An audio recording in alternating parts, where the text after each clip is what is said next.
Have you ever found yourself in a really important conversation, maybe about your finances, and you just get the feeling you're speaking a completely different language? Oh, absolutely. You've got the facts, the figures, all the data right there, but something fundamental just isn't connecting. It's super frustrating, It right? truly is, and it's a far more common challenge than, well, than most people probably realize, especially in client-facing roles, Mm-hmm. like financial advising. Exactly. So today, we're taking a deep dive into a really fascinating, maybe unconventional approach to understanding people.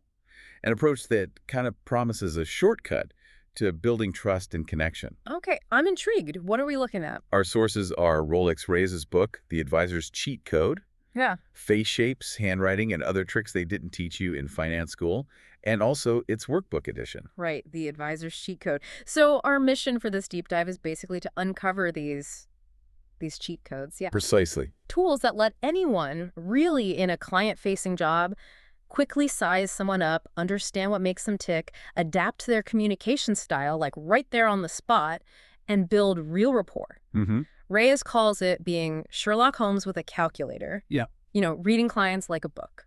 But, and this is important, Yes. it's not about manipulation. Yeah. That's the crucial part Reyes emphasizes. It's about getting a deeper understanding, building a Mhm. genuine connection, really empathizing with their unique view. Gotcha. Empathy, not exploitation. Exactly. The main book gives you the theory, the why, and then the workbook provides the how, the practical exercises to actually make these insights stick. Mm-hmm. Together, they offer something that goes way beyond standard sales training. Okay, let's unpack this. Because Reyes starts with a pretty hard truth, as he calls it. He does. He basically argues that clients don't actually sign up for financial plans because of, the fancy credentials or the slick apps. That's not the real driver. Yeah, what's really eye-opening is the core reason clients commit. Mm. It's much simpler, much more human. Mm. They buy because they like you, they trust you, and crucially, because you manage to say the right thing in the right way at the right time. Not simple, huh? Well, simple but profound. It shows that financial advising really is less about spreadsheets and more about applied psychology. Okay. Your real skill becomes translating complex money talk into whatever dialect, let's say, your client understands best emotionally, logically, whatever it is. Right. It's what Reyes labels empathy, but on steroids. Yeah. The ability to flex your style, connect deeply, and make closing the deal feel, well, natural and collaborative, not pushy or transactional. So the core message is adapt our style to their way of thinking. You got it. And speaking of different dialects, the book offers something that sounds like, well, pure gold for that. The color personality model. Ah, yes, the colors. It's presented as super simple, no PhD in psychology required, he says, but really powerful for quickly understanding client archetypes. It really is a bit of a game changer.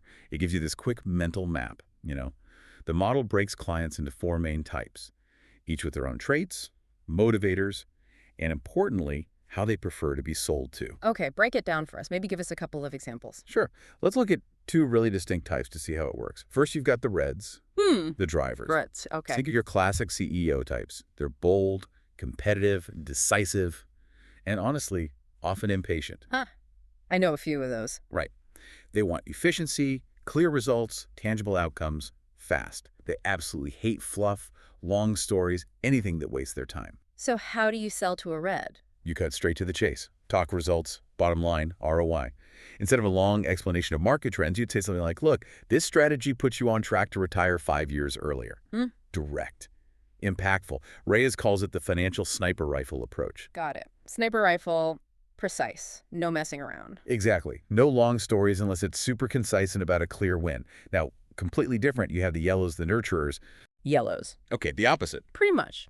These are your warm, empathetic, very loyal clients. Their main focus: security, stability, family.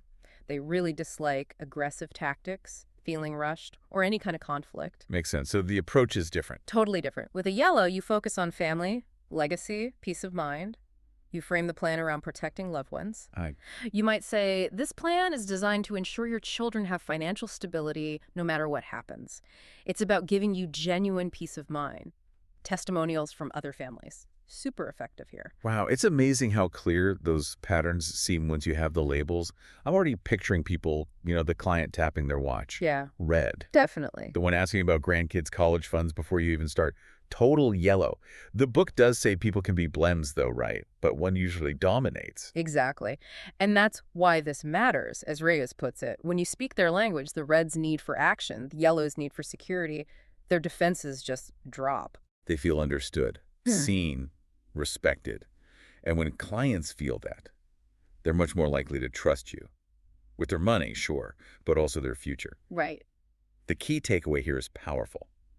Stop selling the way you want to buy. Start selling the way they want to buy. That's really your first big cheat code. That is such a critical distinction. Okay, so colors give us the broad strokes, but then Reyes goes into some even more subtle cues. One that honestly surprised me was blood typing. Ah, yes. That one often raises eyebrows. Right. It sounds a bit out there. But the book mentions its cultural significance, especially in places like Japan, as a personality shorthand. It does sound unconventional, definitely. And let's be clear, it's not about asking for someone's blood type. That would be weird. Okay, good. It's used more like a cultural mnemonic device, a mental framework for thinking about broad personality tendencies you might observe. It's inference, adaptation. Let's touch on a couple from the book. Right. So, Type A individuals are often seen as the perfectionists, organized, meticulous, cautious. If a client shows up with, like, a perfectly tabbed binder of old statements and asks about every single fee, you might be sensing a Type A vibe. With them, you sell by showing extreme care. Walk through all the details, never estimate. You'd say, here's the fee breakdown, line by line, total clarity. Okay, meticulous for the meticulous. Exactly. Then you have Type O, often viewed as leaders. Bold, decisive, maybe natural risk takers. They want the big picture, the winning move. They might ask, okay, what's the absolute best thing I can do right now? Right, the bottom line, but with ambition. Precisely. For a Type O, you paint that vision of success. Talk about ambitious goals. This strategy puts you ahead of 90% of your peers, positions you for major growth. Fascinating how these seemingly unrelated categories can map to behaviors we actually see. And it doesn't stop there, does it? The book talks about face reading. It does, calling the face their personality billboard. Yeah, and even suggesting jawlines tell you about risk tolerance, which sounds bold. It does. But again, it's framed as pattern observation, not fortune-telling, correlating common features with general traits. Like what? Give me an example. Okay, so a client with a noticeably round face often signals someone warm, people-focused, probably conflict-averse. So you do emphasize. Peace of mind, security, maybe legacy if they talk about family. Taking care of your family is a key phrase there. Makes sense, huh? And the opposite. An angular face, maybe a strong jawline. Often suggests someone driven, ambitious, likely impatient. The red type, maybe. Could overlap, yeah. For them, you cut the preamble. Focus on growth, speed, ROI. Get straight to the point. And the book warns against staring, right? Oh, definitely. The pro move is just a quick glance, note it mentally, adapt your approach. Brief observation, subtle inference. Nothing creepy. Okay, that's good to know. And then there's handwriting analysis. Another gold mine, according to Reyes, if you happen to see a signature or notes. It's surprisingly revealing, or so the theory goes. Take big, loopy handwriting. Often suggests someone outgoing, expressive. They like bold ideas, want to be inspired. So you talk exciting possibilities, growth. And the opposite. If you see tiny, very precise handwriting, that often points to someone cautious, detail-focused. Yeah. They want safe, structured plans. They need the exact numbers. So you break it all down for them. Meticulously. Risks, contingencies, everything. Even the slant matters. Yeah. Right slanted letters often mean more emotional, people-oriented. They respond to stories. And Left slanted tends to suggest more reserved, analytical. They respond better to logic, hard facts. interesting. And pressure, heavy versus light. Heavy pressure can indicate decisiveness, confidence. Light pressure might suggest flexibility, maybe some indecisiveness. The pro move. Keep blank paper handy. Ask them to jot something down. Their pen might tell you a lot. These are incredible nonverbal cues. So many ways to sort of read the room or the person quickly. But okay, you've observed, you've adapted your style. How do you actually guide the conversation towards a decision without being pushy? The book has these Jedi mind tricks, right?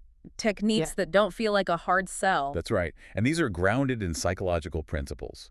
Used ethically, with genuine understanding as the goal, they build powerful connections. Want to run through a few key ones? Absolutely. Let's hear the Jedi wisdom. Okay, first, mirroring and matching. Basic behavioral science. Subtly matching a client's tone, their pace, even their posture builds instant rapport. Because people trust people who feel similar. Exactly. Familiarity breeds comfort, then trust. If they're calm, you slow down. If they're energetic, you match that energy. Subtly. Got it. What else? The power of pauses. This one's often missed. After you state a fee or make a recommendation or ask a key question, just be quiet. That feels awkward sometimes. It can, but silence creates space. The client often fills it maybe with agreement, maybe with a question that moves things forward. They sort of lead themselves to the next step. Interesting. Okay, pause power. Next. Framing. Crucial. Position your advice around positive outcomes, what they gain, not what they lose or fear. So instead of, you'll run out of money if you don't do this. Right. You say, this plan gives you the freedom to retire early and travel without money worries. Focus on hope, opportunity, security. Makes sense. People move towards pleasure, away from pain. Precisely. And don't underestimate humor. Laughing together instantly builds trust, lowers defenses. A smart, witty analogy can make a complex idea stick. Okay, keep it light when appropriate. Then there's anchoring. Classic behavioral economics. The first number someone hears sets the benchmark. Ah, like showing the expensive option first. Sort of. Or mentioning a high-value comparison. Private wealth managers often charge X, which makes your fee seem much more reasonable by comparison. It sets the perceived value. Clever. What about proof? That's social proof. People feel safer doing what others like them have done successfully. Share short, anonymized stories. I had another client, a teacher like you, who thought investing wasn't possible. Now they're set for retirement. Relatable success is powerful. Stories seem key. Absolutely, which leads to story-based closing. Facts are fine, but stories, they sell and they stick. Instead of just charts, weave in quick tales of how others overcame challenges or achieved goals with a similar plan. It connects emotionally. Wow, that's quite the toolkit. It really does lean into the human side of things. Totally. So how does Ray suggest pulling all these cheat codes, the observation, the adaptation, the Jedi tricks together? He has a formula, right? He does. The cheat code formula. Simple steps. Step 1, observe. Face, handwriting, color, vibe, maybe that blood type, shorthand. Step 2, adapt.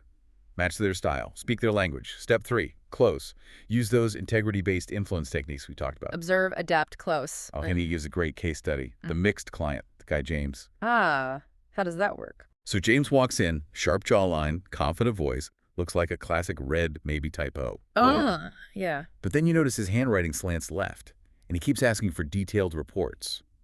That signals strong green analytical tendencies. Ah, so he's a blend. What's the cheat code then? You adapt and layer.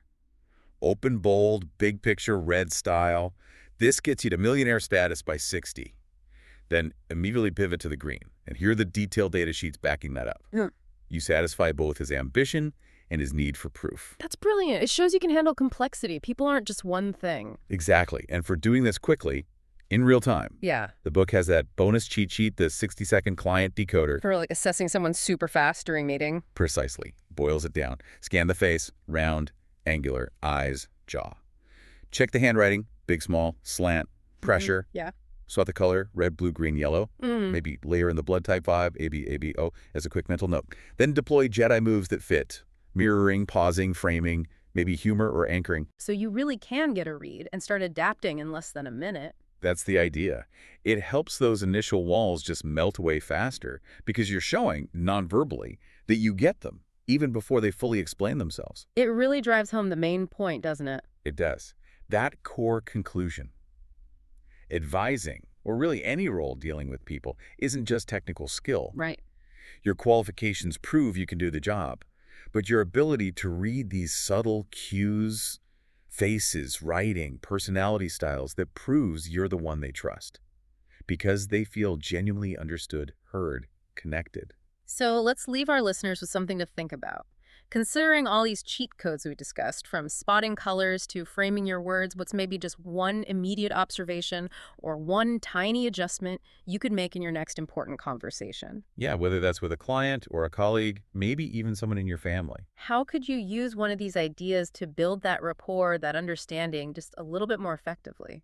It's a powerful question. Definitely something to chew on. Remember, folks, at the end of the day, it seems like truth, psychology, and empathy are the real tools for connection. Well said. And hey, if you can make them laugh along the way, even better.